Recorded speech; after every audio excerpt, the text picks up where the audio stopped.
So good evening everyone. Now एक नया दिन और एक नए चैप्टर की शुरुआत। हम लोगों ने बहुत ही बेहतरीन तरीके से टेंस को खत्म किया और आज बारी है एक बहुत ही छोटे से चैप्टर लेकिन बहुत ही इंपॉर्टेंट चैप्टर जिसका नाम है, पीछे हमारा नाम दिख रहा होगा आपका, क्वेश्चन टैगिंग। अब एक्चुअली में ये क्या होता है, आप लोग व्हाट्सएप पे, आजकल व्हाट्सएप पे भी मेंशन का फंक्शन आ गया है, इंस्टाग्राम पे, फेसबुक के ज़माने में अगर आप लोग होंगे, क्योंकि आजकल के जनरेशन तो इंस्टाग्राम के जनरेशन वाले हैं, हम लोग होते थे फेसबुक वाले, तो हम लोग वहाँ टैग करते थे ताकि हमारे फोटोज़ पे एक्स्ट्रा लाइक आ पाए, रीच मेरा बढ़ पाए। तो आखिर टैगिंग वहाँ पे जो होता था और ये जो टैगिंग यहाँ पे लिखा हुआ है, तो क्या सर ये सारी चीज़ें अलग अलग है? तो आइए इन्हीं कन्फ्यूजन को पहले हटाता हूँ, टैगिंग का मतलब बतलाता हूँ कि किस तरीके से टैगिंग काम करता है इन ग्रामर सेक्शन।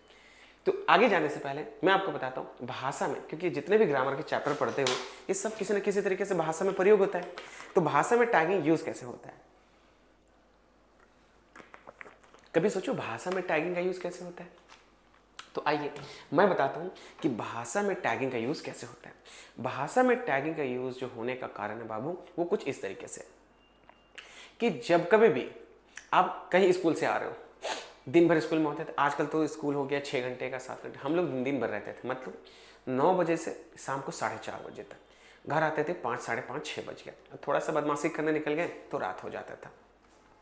और उस पर भी सोने पर सुहागा ये होता था कि जब घर से आते थे, स्कूल से आते थे, दिन भर का, अभी अगर दिन भर काम करके जाओ ना तो शाम को हाय तौबा कि पूरा बॉडी ही का फिजिक ही खराब हो गया। उस समय दिन भर पढ़ाई करके आते थे, बैग को ऐसे गुलेल बना के फेंक देते थे, उसी तरह ड्रेस पे सॉक्स इधर, जूता इधर, बैग उधर, टाई इधर, कार्ड इधर। सुबह मम्मी ना ऐसे असेंबल करके, कचड़ा जैसे चुनती ना, असेंबल करके हम लोग को देती थी। तो उसी के समय मम्मी एक लाइन बोलती थी कि अरे खाना खा लो, खा लोगे ना, पढ़े हो, पढ़ लोगे ना। तो ये जो लास्ट में मम्मी ऐड कर रही ना, इसी को बोलते हैं टैगिंग। और आम भाषा में टैगिंग को बोलते हैं कन्फर्मेशन। आम भाषा में टैगिंग को बोलते हैं कन्फर्मेशन। तो आइए आगाज करते हैं। टैगिंग का मतलब कन्फर्मेशन होता है। बाबू क्या होता है, एवरीथिंग सब मैंने यहाँ पर लिख रखा है एकदम साधारण तरीके से, ताकि आपको कोई भी दिक्कत ना हो। देखो बाबू, टैगिंग, क्वेश्चन टैगिंग का मतलब होता है, यहाँ पे देखो ध्यान पूर्वक, just give me few seconds. हाँ देखो, इसको बोलते हैं डिक्लेरेटिव स्टेटमेंट। अरे यार, इसको बोलते हैं डिक्लेरेटिव स्टेटमेंट, मतलब डिक्लेयर करते हैं। और लास्ट में देखो मैंने लिख रखा है कि ये क्या करता है, कन्फर्मेशन। ये क्या करता है, चीज़ों को कन्फर्म करता है। कन्फर्म ये करता है, जैसे मम्मी बोल रही थी ना, मम्मी क्या बोल रही थी कि अरे खा लोगे ना, पढ़ लोगे ना, सो जाओगे ना। तो ये जो लास्ट में वो ना करके बोलती है, इसी को बोलते हैं टैगिंग करना। क्या बोलते हैं फ्रेंड्स, टैगिंग करना। क्या बोलते हैं, टैगिंग करना। तो अब सभी को मैं बता दूं कि जब कभी आपके पास ऐसे स्टेटमेंट आए तो किस तरीके से क्वेश्चन को सॉल्व करते हैं, आइए देखते हैं। तो आपको भाषा समझ में आया कि कब आप इसका टैगिंग का यूज करते हो। ग्रामेटिकली चीजों को देखते हैं, आइए दिखाता हूं। बड़ा सिंपल स्टेटमेंट है, लेकिन इसके लॉजिक को देखना पड़ेगा। इसके लॉजिक को अगर नहीं देखोगे तो फिर बड़ा दिक्कत हो जाएगा। दिखाता हूं क्या, देखो बाबू, अगर पॉजिटिव सेंटेंस है तो इसका टैगिंग नेगेटिव हो जाता है। ये वाइस वर्सा काम करता है कि अगर नेगेटिव है मतलब इधर का उधर ऐसे करके, इधर पॉजिटिव रहेगा तो टैगिंग नेगेटिव, अगर सेंटेंस नेगेटिव तो पॉजिटिव टैगिंग। देखो क्या लिखा हुआ है, negative sentence positive tagging, positive sentence negative tagging. Formula देखो बाबू क्या होता है, पॉजिटिव सेंटेंस का जो टैगिंग होगा, मतलब नेगेटिव टैगिंग होगा, helping verb not subject, question mark लगाना मत भूलना। Negative sentence, helping verb, subject. तो ये इस तरीके से टैगिंग होता है। बस 2 बातों का याद रखना, 3 स्टेप में क्वेश्चन सॉल्व होगा। पहला, सेंटेंस देखना है, टैगिंग करना है। दूसरा कि फॉर्मूला क्या होता है, पॉजिटिव सेंटेंस का टैगिंग, नेगेटिव सेंटेंस का टैगिंग। और तीसरा होता है जो बहुत ही स्पेशल केसेस में बनते हैं, जो मैं आगे बताऊंगा। यहाँ तक बातें समझ में आ गई कि सर अगर सेंटेंस पॉजिटिव है तो नेगेटिव टैगिंग, नेगेटिव सेंटेंस है positive tagging. Is this okay? और अगर ओके तो आइए आगाज़ करते हैं इसके कुछ स्पेशल फॉर्मूलाज का और क्वेश्चन का। देखो यहाँ पे कुछ क्वेश्चन मैंने लिखा है आपके समझने के लिए। क्या लिखा है कि Ram is working. Ram is working कैसा सेंटेंस है बाबू? पॉजिटिव सेंटेंस है। तो पॉजिटिव का टैगिंग कैसा होता है? नेगेटिव होता है। नेगेटिव का फॉर्मूला होता है इज प्लस नॉट प्लस ही। अच्छा सर मैंने इज ही क्यों लगाया? तो फॉर्मूला क्या होता है? Helping verb plus not plus subject, यही फॉर्मूला होता है ना। तो हेल्पिंग वर्ब इसी के अंदर छिपा होता है। हेल्पिंग वर्ब हमेशा आपके पास रहेगा, जब नहीं रहेगा तब क्या करोगे, और जब है तो फिर कुछ सोचने की जरूरत है ही नहीं आप सभी को। इज यहाँ पे लिखा हुआ है, इज यहाँ पे लिखा हुआ है तो हेल्पिंग वर्ब आपका इज हो जाएगा। दूसरा बात यहाँ पे ये है सर नॉट लगाना है तो नॉट तो अपने मन से भी लगा सकते हो।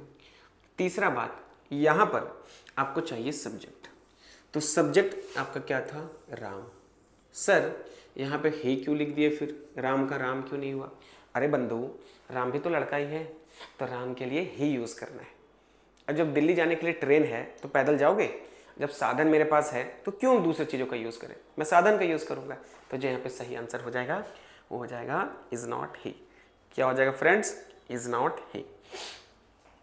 Ram is not working. अब एक और सेंटेंस है लेकिन यहाँ पे नॉट लगा हुआ है तो सेंटेंस नेगेटिव हो गया, तो टैगिंग क्या हो जाएगा? पॉजिटिव हो जाएगा। पॉजिटिव का टैगिंग क्या होता है? इसका टैगिंग होता है, ओ शिट ये गड़बड़ है बाबू, थोड़ा सा गड़बड़ है यहाँ पे।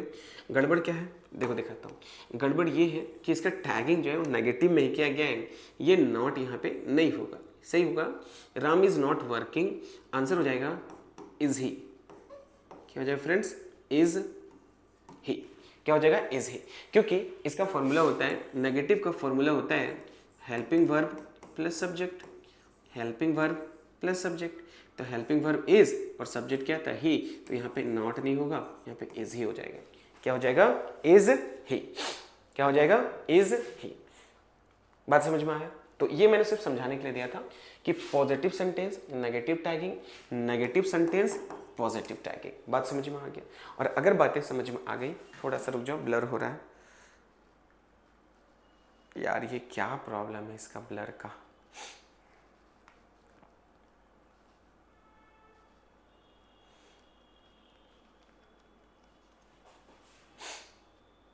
ये ठीक हो जाएगा, रुक जाओ थोड़ा देर। ये ठीक हो गया, इसको मैं मैनुअल कर देता हूँ। Is this okay? अब चलते हैं इसके रूल्स पे। इतनी बातें तो हो गई, अब आपके पास कुछ स्ट्रक्चर्स देखो बाबू। 2 लाइन मैंने लिखा है I am writing, I am writing. यहाँ पे हेल्पिंग वर्ब है एम, लेकिन मैंने क्या लिया हुआ है? आर। यहाँ पर भी हेल्पिंग वर्ब एम है लेकिन यहाँ पे एम है, तो यही मैं सिखाने वाला हूँ। और इस बार एक पॉइंट है सब्जेक्ट आई। तुम देखते हो 8 किस्म के सब्जेक्ट होते हैं, आई को अलग पढ़ाना पड़ता है। और जब मैं पढ़ा रहा था ना टेंस, उस वक्त मैंने बताया था कि आई के साथ आर भी लगता है। आपने आई के साथ एम देखा है, बट आई के साथ आर भी होता है। कौन सी परिस्थिति में? आइए इसी को आज मैं क्लियर करके बताता हूँ बाबू, ध्यानपूर्वक देखिएगा। देखो जब कभी भी आई के साथ एम लिखा रहे, जब कभी भी आई के साथ एम लिखा रहे, तो याद रखना इफ एम इज पॉजिटिव, अगर एम एक पॉजिटिव सेंटेंस के साथ आया है तो आर इट्स टैगिंग, आर जो है इसका टैगिंग होगा। लेकिन अगर एम नेगेटिव है तो एम इज इट्स टैगिंग, तो एम इसका जो है वो टैगिंग होगा। ध्यानपूर्वक देखना कि सेंटेंस अगर पॉजिटिव है, पॉजिटिव रहेगा तो एम जो है वो आर में बदल जाएगा, और अगर नेगेटिव है तो एम जो है वो एम में ही रहेगा। याद रहेगा ये बात है कि अगर आपके पास एम है, पॉजिटिव है, तो पॉजिटिव सेंटेंस के साथ आर लगाना, और अगर एम नेगेटिव है तो एम का एम ही हो जाएगा। देखो बाबू यहाँ क्या लिखा हुआ है? I am writing. क्या लिखा हुआ है? I am writing. तो यहाँ पे क्या हो जाएगा? एम की जगह पर चूंकि सेंटेंस पॉजिटिव था तो पॉजिटिव में टैगिंग क्या हो जाएगा? आर, आर हो जाएगा। आर के साथ नॉट और सब्जेक्ट आई था तो आई हो जाएगा। आरंट आई, आरंट आई। अब जिसको समझ में नहीं आता ना इंग्लिश, उसको अगर बताओगे ना कि आई के साथ आर लगता है तो वो भड़क जाएगा, बोले कौन मास्टर के पास पढ़ रहे हो। तो ऐसे आदमी से मुंह मत लगाओ, 50 रुपये दो, साइड हो जाओ, बोले चाचा मुझे नहीं आता पढ़ना, आप ही सिखा दो, मैं गलत आदमी से पढ़ रहा हूँ। तो इसका जो आंसर होगा वो आरंट आई हो जाएगा। उसके बाद है आई एम नॉट राइटिंग। क्या है? I am not writing, sentence negative है तो इसका जो पॉजिटिव होगा टैगिंग वो एम से ही होगा, एम आई, क्योंकि मैंने बोला अगर एम नेगेटिव है तो टैगिंग एम हो जाएगा, एम आई हो जाएगा। तो यही चीज़ों को आपको याद रखना है कि एम अगर नेगेटिव है तो आप सभी को रखना है एम एम में हो जाएगा, लेकिन एम अगर पॉजिटिव है तो उसका टैगिंग आर में होता है। Done? If done let's move. अगले क्वेश्चन चलते हैं। यहाँ पे कुछ क्वेश्चंस हैं जो आपको बनाना है। ये पॉइंट नंबर 2 है, जरा देखो तो और बनाओ तो क्या हो सकता है बाबू।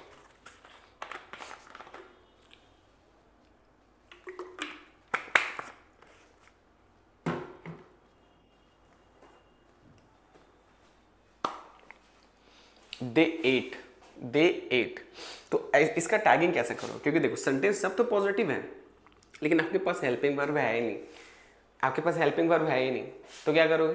तो हेल्पिंग वर्ब कहीं से लाना पड़ेगा। आइए लाते हैं कहीं से, ढूंढो कहीं से। ढूंढ पाओगे क्या? नहीं मिल रहा है ना? आइए मैं बताता हूँ कहाँ से मिलेगा। ये रहा बाबू। तो जब कभी भी वर्ब ना दिखे, सॉरी हेल्पिंग वर्ब ना दिखे, इसका मतलब इसमें 3 वर्ब होंगे, या तो V1 होगा, या तो V2 होगा, या तो V3 होगा। यही 3 वर्ब होंगे। अच्छा यहाँ पे कुछ गड़बड़ है, V3 नहीं होगा यार, V5 होगा ना। ये यहाँ पे V5 हो जाएगा। क्या हो जाएगा? V5। V5 यहाँ नहीं होगा, V5 यहाँ पे होगा। अगर कहीं पर हेल्पिंग वर्ब ना दिखे बाबू, अच्छा ये अच्छा खासा गोला बन गया ना मेरे से, कभी सर्कल मेरे से अच्छा बन जाता है। तो मैंने क्या बोला कि अगर कहीं पर वर्ब ना दिखे तो इसका मतलब समझ आना 3 ही वर्ब हो सकते हैं, या तो V1, या तो V5, या तो V2। यही 3 वर्ब हो सकते हैं। अब पहचाना पड़ेगा कि अगर V1 है तो डू लगा देना, अगर V5 है तो डज लगा देना, और अगर V3 है तो डिड लगा देना। V1 do, V5 does, V2 के लिए डिड यूज कर देना। ये वर्ब छिपे हुए होते हैं। छोटा सा चैप्टर है, जल्दी जल्दी खत्म हो जाएगा। तो आइए इसको हम दिमाग में रखते हैं कि V1 के लिए डू, V5 के लिए डज, V2 के लिए डिड। ये मैंने आपको 10 में बता दिया था। अब एक काम करो, देखो यहाँ पे मैं भर के दिखाता हूँ। क्योंकि हम लोग को क्या चाहिए? हम लोग को टैगिंग चाहिए नेगेटिव, क्योंकि तीनों सेंटेंस क्या है? पॉजिटिव है। अगर पॉजिटिव सेंटेंस है तो मुझे टैगिंग क्या चाहिए? नेगेटिव। तो डे 8 यहाँ पे कौन सा वर्ब यूज हुआ है? V2 यूज हुआ है। V2 के लिए क्या यूज करते हैं? डिड का। तो यहाँ पे क्या हो जाएगा? मैं थोड़ा सा कलर चेंज करके छोटा कर देते हैं उसको। क्या हो जाएगा? डे 8 का क्या हो जाएगा? Did not. अच्छा यहाँ पे नहीं आएगा, मैं बाहर ही कर देता हूँ, ठीक है। देखो इसका टैगिंग डे 8 का हो जाएगा डिड नॉट दे। क्या हो जाएगा? Did not they, didn't they. अब आपके पास क्या है? 8 है। 8 मेरा कौन सा वन है? V1। V1 के लिए डू यूज करते हैं, तो क्या हो जाएगा? डोंट दे,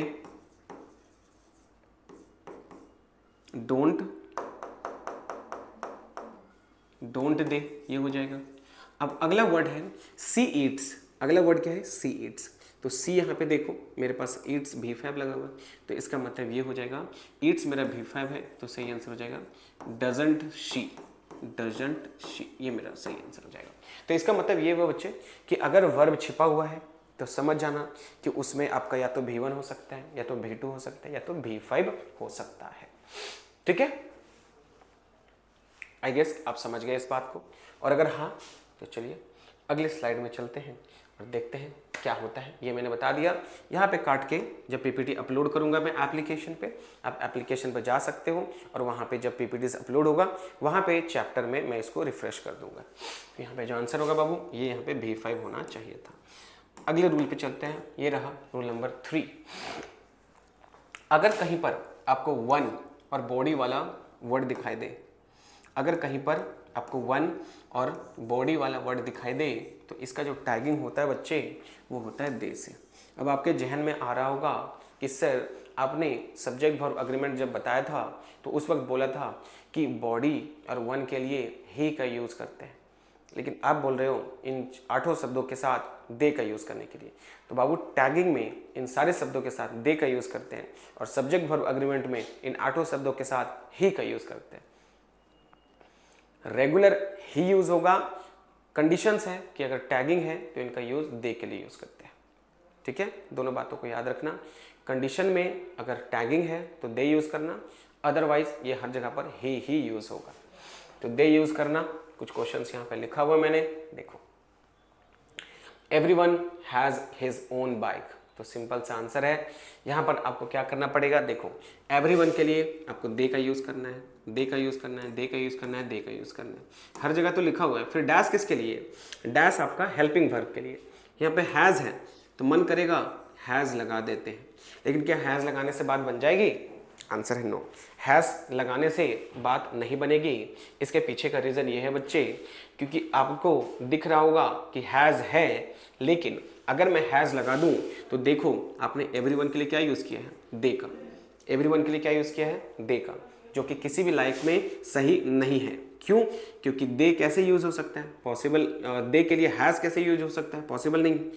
तो एवरीवन के लिए दे तो सही है, लेकिन फिर हेल्पिंग वर्ब भी इसी के अकॉर्डिंग यूज होगा ना, क्योंकि ये जो हेल्पिंग वर्ब है वो इसी सब्जेक्ट के अकॉर्डिंग लगता है।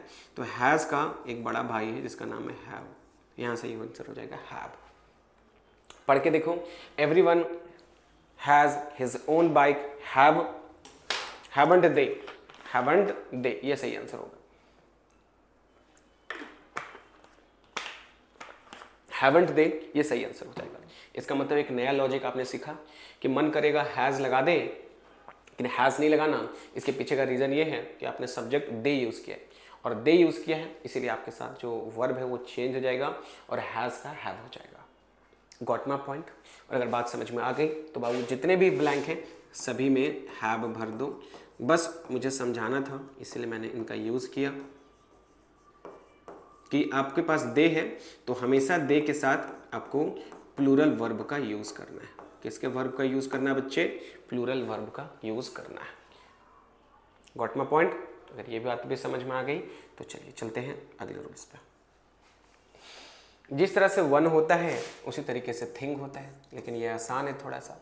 थिंग के लिए हमेशा से इट था और इट ही यूज़ होगा, और इट है तो देखो आसान है। तो एवरीथिंग इज़ पॉसिबल, यहाँ पे आंसर जो हो जाएगा एवरीथिंग के लिए आपके पास हेल्पिंग वर्ब भी है, तो आंसर जो हो जाएगा नेगेटिव टैगिंग करेंगे तो सबसे पहले हेल्पिंग वर्ब बाहर आएगा, फिर नॉट लगाएंगे और एवरीथिंग के लिए क्या यूज़ करेंगे, इट। इजंट इट क्या हो जाएगा, इजंट इट। सिमिलरली नीचे भी इज है तो क्या हो जाएगा, is not it, is not it. यहाँ पे कैन भी है तो यहाँ पे क्या हो जाएगा, कैन नॉट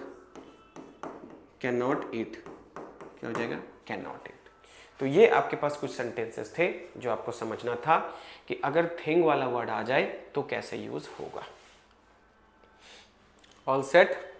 और अगर बात है ये थिंग वाला भी समझ में आ गया बच्चे, तो आइए अब स्टार्ट करते हैं थोड़ा सा बिगर साइज का रूल जो थोड़ा सा नेगेटिव इम्पैक्ट वाला होगा मेरे ख्याल से। देखो ये वो वर्ड हैं जो दिखते हैं थोड़े से अजीब, लेकिन ये होते हैं नेगेटिव वर्ड्स, और आप सभी को पता है नेगेटिव वर्ड्स के लिए टैगिंग पॉजिटिव करते हैं। नेगेटिव वर्ड्स के लिए टैगिंग क्या करते हैं बच्चे, पॉजिटिव करते हैं। तो ये जो वर्ड दिख रहे हैं इन सारे शब्दों को हमेशा पॉजिटिव टैगिंग के साथ ही जाना। जितने भी वर्ड हैं, जितने भी वर्ड यहाँ पे दिख रहे हैं, फ्यू, लिटिल, नो, ये हार्डली, रेयरली, बेयर्स, बाकी सब तो नेगेटिव ही दिख रहे हैं। आपके लिए नया है फ्यू और लिटिल, फ्यू और लिटिल, इन सारे शब्दों का टैगिंग हमेशा पॉजिटिव ही होगा, हमेशा पॉजिटिव ही होगा। चलिए आगाज़ करते हैं इसके क्वेश्चंस का। कुछ क्वेश्चंस मैंने यहाँ रखा है, ध्यानपूर्वक इस क्वेश्चन को देखिए और बनाने का कोशिश कीजिए। लिखा हुआ है few books are on the table, कुछ बुक टेबल पे है। तो देखो हमेशा याद रखना फ्यू एक नेगेटिव वर्ड है और नेगेटिव वर्ड्स के लिए आपके पास टैगिंग पॉजिटिव होना चाहिए, तो हो जाएगा आर, आर। तो इस चीज़ को हमेशा याद रखना कि किसके बारे में चर्चा कर रहा है, बुक्स के बारे में, तो हो जाएगा आर दे। सब्जेक्ट अपने मन से चेक करना, क्योंकि बुक्स यहाँ पे प्लूरल है तो आंसर हो जाएगा आर दे। बुक्स यहाँ पे प्लूरल है बच्चे, तो यहाँ पे जो टैगिंग हो जाएगा वो हो जाएगा आर दे। ओके, बात समझ में आया। अब एक और सेंटेंस है, little can be erased. Little can be erased, और लिटिल हमेशा अनकाउंटेबल नाउन के लिए यूज होता है, ये तो मैंने शुरुआत से बताया। लिटिल अनकाउंटेबल नाउन के लिए यूज होता है। तो लिटिल कैन बी इरेज्ड, इसका मतलब हो जाएगा कैन मेरा मॉडल वर्ब है, लिटिल एक नेगेटिव वर्ड है, कैन इट हो जाएगा। क्या हो जाएगा? Can it. क्या आंसर हो जाएगा? Can it. क्योंकि मैं लिटिल के लिए एक नेगेटिव वर्ड मानूंगा, और नेगेटिव के लिए आपके पास बहुत सारे सेंस हैं, और सब्जेक्ट हमेशा अनकाउंटेबल होगा लिटिल के साथ। लिटिल एक अनकाउंटेबल नाउन के साथ यूज होता है, और सब्जेक्ट का नाम तो पता है नहीं, तो हमेशा यहाँ पे इट का यूज करना। उसी तरीके से नथिंग इज इम्पॉसिबल, आपके पास हेल्पिंग वर्ब इज है। नथिंग हमेशा एक नेगेटिव सेंस दिखाता है, सब्जेक्ट यहाँ पे इम्पॉसिबल जैसा कुछ होना चाहिए। नथिंग मतलब कुछ भी मतलब इट, इज इट। ठीक है, जब चीज़ें पता ना हो तो इट का ही यूज़ करना सिंगुलर, और दे का यूज़ करना प्लूरल।